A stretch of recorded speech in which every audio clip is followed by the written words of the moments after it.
Começa agora o programa Salve Palestrinos.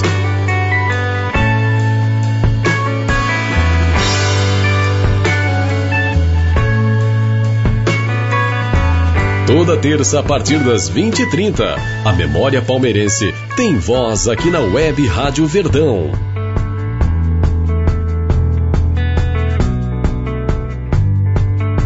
Fatos históricos, curiosidades, recordes e momentos marcantes da vida palestrina serão abordados pelo jornalista e historiador Fernando Galupo.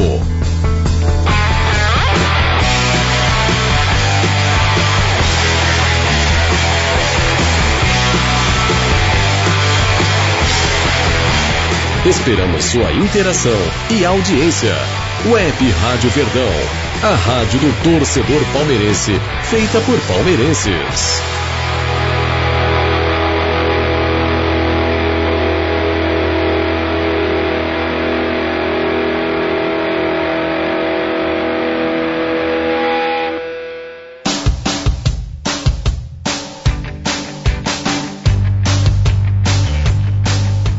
Salve palestrinos, eu sou Fernando Galupo e traremos para você, torcedor palmeirense, curiosidades, históricos, fatos marcantes e informações sobre a nossa querida Sociedade Esportiva Palmeiras, todas as terças-feiras, a partir das 20h30, aqui na a nossa Web Rádio Verdão. E nessa época de Copas do Mundo, o Verdão em recesso, voltando aos trabalhos apenas no meio do mês, quando retoma as atividades e disputa o torneio no Panamá e o amistoso na Costa Rica, no final desse mês de junho, traremos para vocês, torcedores, algumas histórias de palmeirenses relacionadas com a Copa do Mundo ou com a seleção brasileira, enfim, que sempre o Verdão se conecta com a nossa seleção canarinho. E hoje falaremos de um personagem ilustre, dos tantos personagens marcantes na história da Sociedade Esportiva Palmeiras. Sem dúvida alguma, esse talvez seja um dos mais ilustres do nosso querido Verdão, que é Oswaldo Brandão, que é o técnico que mais vezes treinou o nosso Verdão, mais vitórias conquistou atuando como técnico e também o maior vencedor de títulos com o manto palestrino. Como técnico do Verdão, por exemplo, Brandão foi campeão paulista nos anos de 1947, 1959, 72 e 74, esse período em que ele foi o grande protagonista da segunda academia, sob a sua batuta. Dudu, Ademir e companhia fizeram história e encantaram o Brasil com seu jogo plástico e eficiente, com toque de bola fulminante e com o poder de decisão acima da média. Ele foi também campeão brasileiro pelo Palmeiras em 1960, 1972 e 1973. Gaúcho, nascido na cidade de Taquara, no Rio Grande do Sul, no dia 18 de setembro de 1916, estreia do Palmeiras em campeonatos paulistas em sua história. Oswaldo Brandão chegou a atuar também como jogador palmeirense. Ele defendeu o Verdão, vindo do Inter de Porto Alegre, quando ainda éramos Palestra Itália, entre 42 e 1946. Mas uma contusão fez com que ele pendurasse as chuteiras com a camisa palmeirense. O meia-direita Brandão disputou 34 jogos, sendo 22 vitórias, 6 empates e 6 derrotas. Marcou 3 gols e fez parte do time campeão paulista de 1942, naquela arrancada heróica, quando morria o líder Palestra e nascia o campeão Palmeiras. Brandão comandou a seleção brasileira como técnico pela primeira vez na década de 50. A estreia dele no comando da seleção aconteceu contra o Paraguai no dia 17 de novembro de 1955. Naquele dia o Brasil ficou apenas no empate no placar de 3-3. De lá para cá, ele dirigiu a seleção no conturbado Campeonato Sul-Americano de 1957. Levou como novidade um ponta-direita insinuante do Botafogo que marcaria a todos no futebol mundial, que foi o incrível Garrincha, e reconvocou o veterano Zizinho, que ficara marcado pela derrota do Brasil no Mundial de 1950. Então a experiência de Zizinho e a novidade de Garrincha com a seleção brasileira foram as grandes novidades sobre o comando de Oswaldo Brandão naquele período. A competição foi realizada em Lima, no Peru, e não foi das melhores para os brasileiros e também para o técnico Brandão. As derrotas para a Argentina e Uruguai na reta final da competição fizeram o Brasil ficar apenas com o vice-campeonato das Américas. Isso gerou muito desconforto entre os torcedores, mas principalmente na cúpula diretiva da CBD, né? Então, Confederação Brasileira de Desportos, que é a atual CBF, Confederação Brasileira de Futebol, e também setores da imprensa que começaram a contestar o seu trabalho.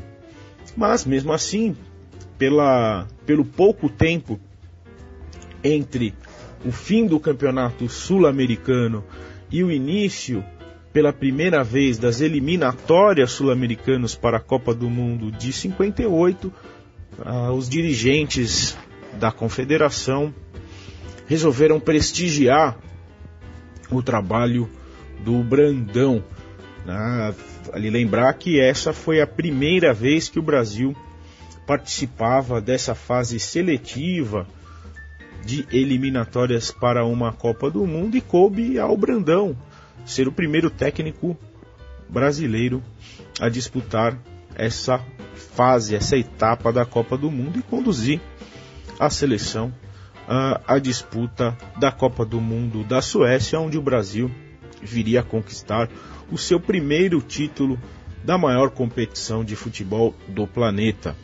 Mas não sem sofrimento, e isso já deixou em alerta os já irritados dirigentes da Confederação Brasileira de Futebol. Um empate em 1-1 contra o Peru em Lima e uma vitória magra por 1-0, gol marcado por Didi também contra os peruanos no Maracanã lotado, garantiram o Brasil na Copa, mas não garantiram Brandão no cargo, que não aguentou a pressão e fora substituído pelo Silvio Pirillo, também gaúcho, companheiro dele em tempos de Inter de Porto Alegre, e que também tem um trabalho significativo na história do futebol. Também foi técnico da Sociedade Esportiva Palmeiras anos mais tarde, e que era um grande amigo de Brandão e que fora chamado para dar sequência nos trabalhos. E na biografia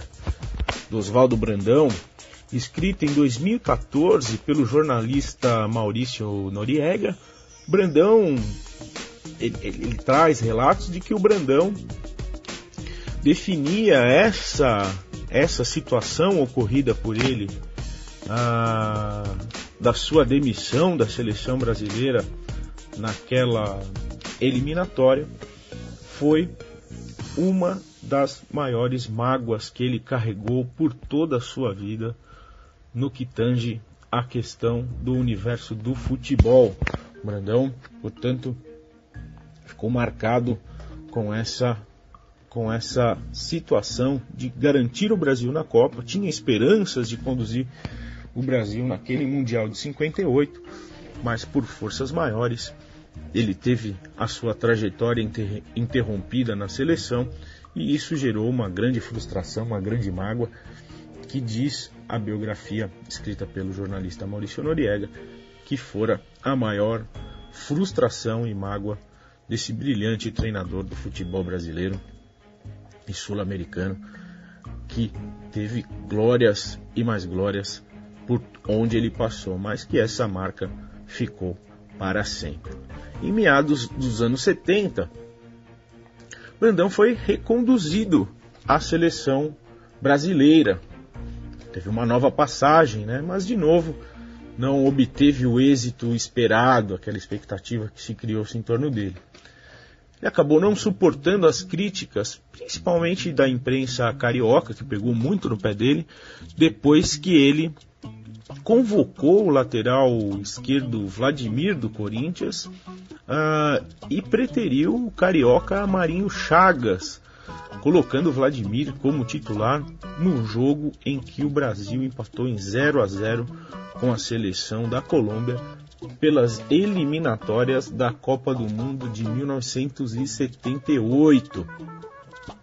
Isso gerou um grande mal-estar e fez com que culminasse com a queda do Brandão. Ele foi sucedido por Cláudio Coutinho, então técnico do Flamengo, do Rio de Janeiro, e depois foi aí, enfim, depois de um pedido de demissão mais explicado em 1977 do próprio Cláudio Coutinho. Brandão, na sua segunda passagem pela seleção nesse período, havia convocado pela primeira vez jogadores do quilate como Toninho Cerezo e Falcão, que brilhavam naquele período, né, já despontavam como grandes craques e que depois seriam devidamente aproveitados também pelo Coutinho nas seleções em que ele comandou na sequência. Também em sua biografia há um registro de que a queda do comando, além daquela questão da não convocação de Marinho Chagas, preterido por Vladimir, houve uma influência na sua queda de comando do regime militar vigente no país naquele período. O Serviço Nacional de Informações, o então SNI, comandado pelo general João Batista Figueiredo, mantinha contato rotineiramente com Oswaldo Brandão a fim de influenciar nas escalações da equipe brasileira. Isso é destacado na biografia de Oswaldo Brandão, e que pelo fato de um possível não cumprimento, né, de uma solicitação desses órgãos pela não convocação de Marinho Chagas e pelo empate contra a Colômbia, toda a pressão que foi criada, a situação de Oswaldo Brandão havia ficado insustentável e com isso também se agravou a manutenção dele no comando da equipe brasileira.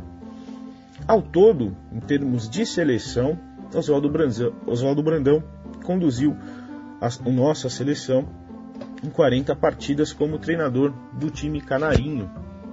Foram 27 vitórias, 7 empates e 6 derrotas. Em 1977, como dissemos, ele deixou o cargo após empate com a Colômbia, em jogo válido pelas eliminatórias, e não mais retornou ao comando da seleção.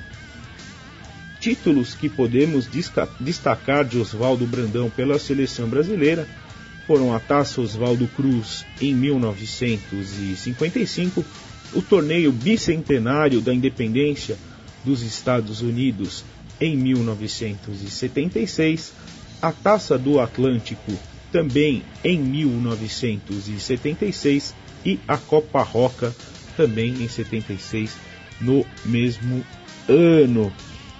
Teve também 2 vice-campeonatos sul-americanos em 56 e 57.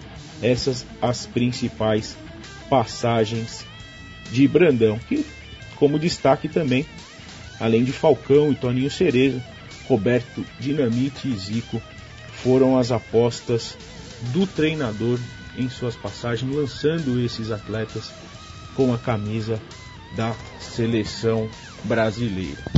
Já pela Sociedade Esportiva Palmeiras, como dissemos, ele é o dono do recorde de ter comandado o time alviverde pelo maior número de vezes ao longo da história, por diversas passagens. Ao todo foram 580 jogos como técnico do Palmeiras, com 335 vitórias, 151 empates e 94 derrotas. Oswaldo Brandão também dirigiu clubes importantes na América do Sul e os rivais paulistas. Ele teve passagem pelo Santos Futebol Clube, pelo Esporte Clube Corinthians Paulista, onde ele atuou como técnico em 438 jogos, um recorde expressivo, tanto em Palmeiras quanto em Corinthians, os dois principais rivais.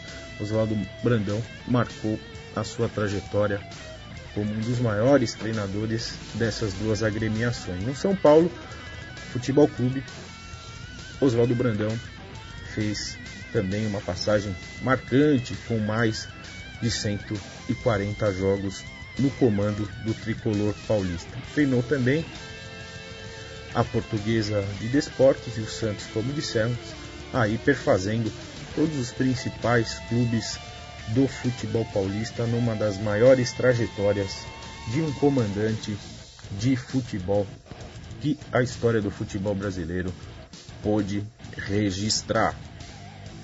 Interaja nas minhas redes sociais, opine e participe. No Facebook você me encontra Fernando Galupo, Galupo com 2 P's, um P de palestra, outro P de Palmeiras, não tem como errar. No Twitter, @palestragalupo, também Galupo com 2 P's, um P de palestra, outro P de Palmeiras.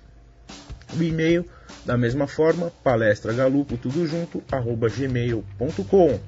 Temos um blog em que abordamos outras situações além da Sociedade Esportiva Palmeiras, situações diárias, outras histórias, e nele contemos também toda uma série de memórias que resgatamos aí um pouco da italianidade, da memória esportiva, da cultura e de uma certa maneira alguns registros mais pessoais, que encontra-se com o endereço de fernandogalupo.wordpress.com, além de acessar todos os canais de comunicação disponíveis pela web Rádio Verdão.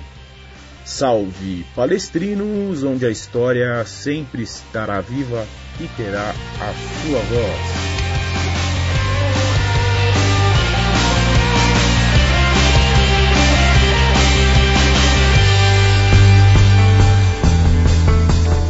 Essa foi mais uma edição do programa Salve Palestrinos. Todas as edições deste e outros programas ficam disponíveis no site www.webradioverdão.com.br, no link podcast. Obrigado pela audiência e fiquem ligados em nossa programação. Até a próxima. Web Rádio Verdão, a rádio do torcedor palmeirense, feita por palmeirenses.